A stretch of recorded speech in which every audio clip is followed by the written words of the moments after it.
Hello, and I hope that woke everyone up and got them prepared and ready for the cause essay lecture for MO1A. But before we actually move forward, I'd like to look back at some of the things we learned from classification. Most importantly are the things that you need to know in order to get the grade that you want to receive, basically.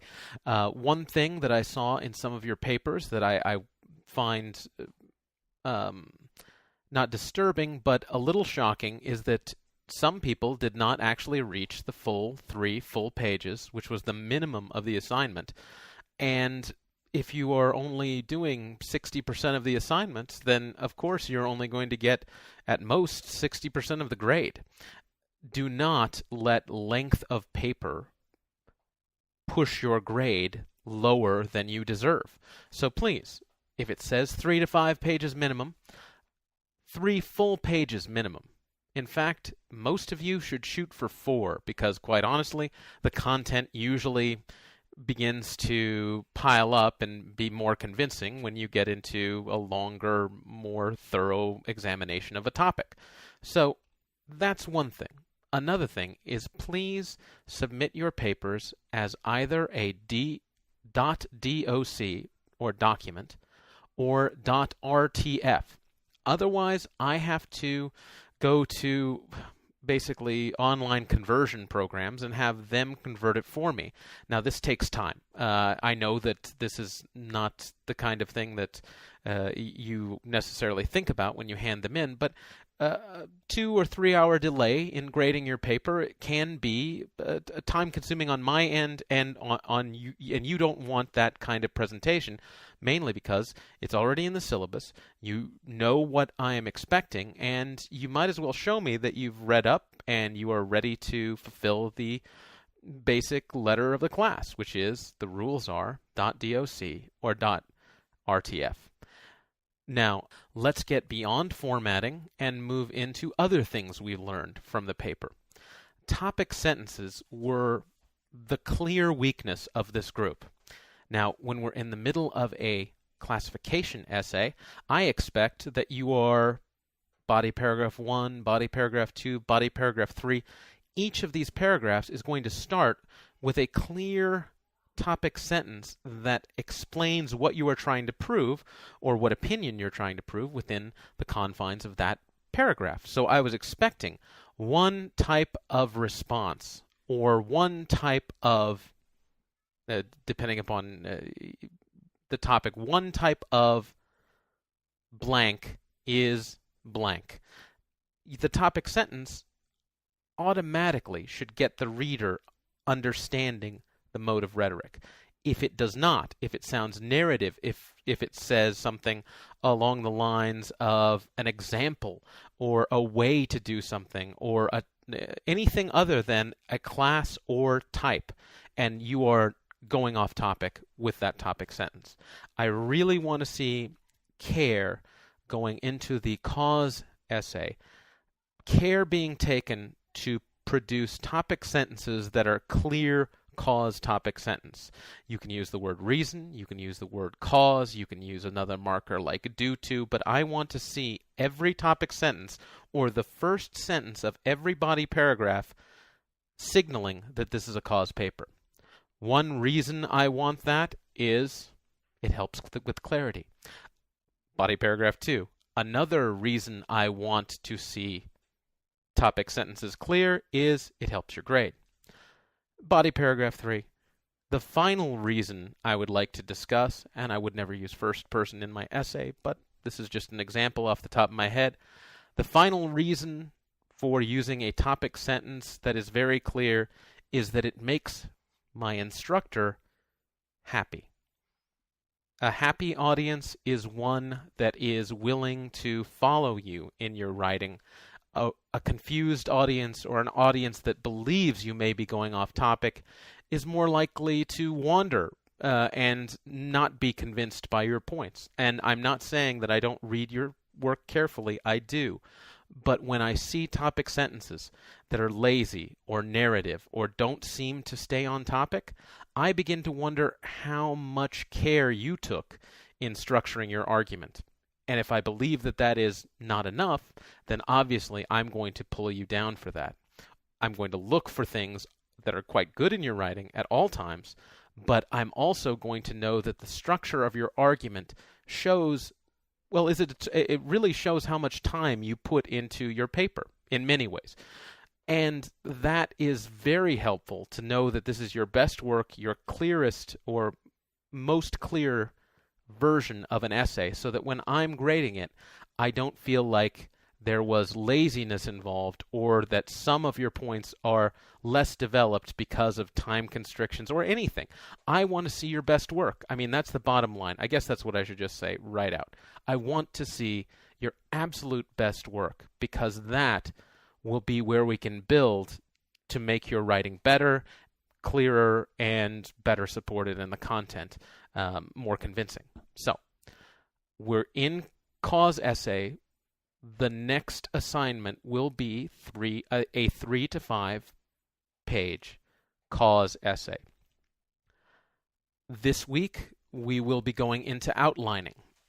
Outlining is described in your book, and I know you're reading from the book as well, but I want to get across the point that outlining is most effective when you use complete sentences in your outline, a sentence outline. This is my opinion, of course, and I might be wrong, but I would like to see you use only sentence outlines in this class. For one, I think that they are a better representation of your logic. They show a complete thought.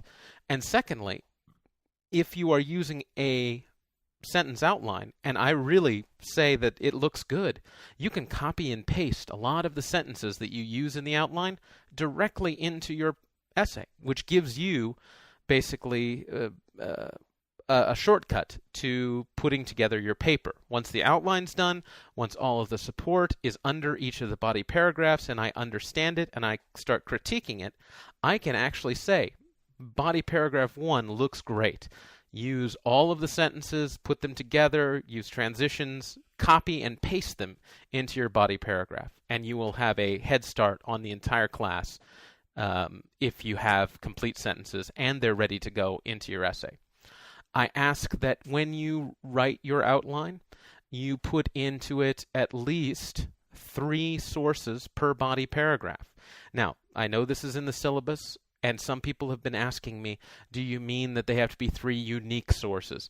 Well, no, I understand that sometimes you can use the same author twice in a paragraph, but in this length of work, I would not use an author more than twice. So really, I would shoot for 9 unique sources. But some of you don't like the idea of researching like that, and I understand if you have perfect information coming from one source, use it twice. But do not use it more than twice. And that means, at very least, you are going to have 5 or 6 distinct sources, distinct different authors that you are going to be citing at the end of your paper. So, we're looking at an outline for this week. We're also looking at researching your paper.